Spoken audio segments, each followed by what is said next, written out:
Tout ce qu'il faut savoir de l'actualité économique en 120 secondes, montre en main.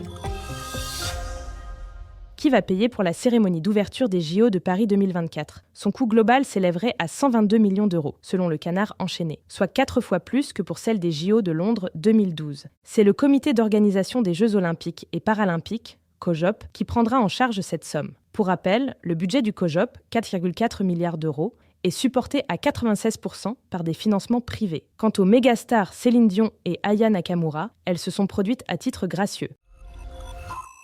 Citroën, visé par une plainte pour l'affaire des airbags défectueux. Ce lundi 29 juillet, 3 avocats ont déposé une plainte au pénal contre le constructeur automobile et sa maison mère Stellantis, pour mise en danger de la vie d'autrui, tromperie et pratiques commerciales trompeuses. Plus d'infos sur notre site.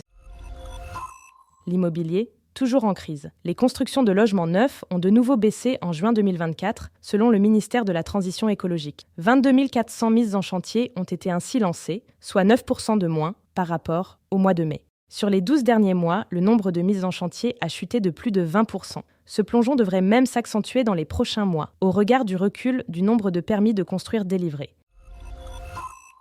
Et si vous profitiez de l'envolée du cours de l'or ? Après avoir atteint un record historique le 17 juillet 2024 à 2200 € pour une once, le métal précieux devrait continuer à flamber jusqu'à la fin de l'année. L'opportunité de réaliser une potentielle plus-value à la revente dans quelques mois, ou tout simplement de détenir un actif de valeur en période d'incertitude. Capital vous indique la marche à suivre si vous souhaitez acheter de l'or.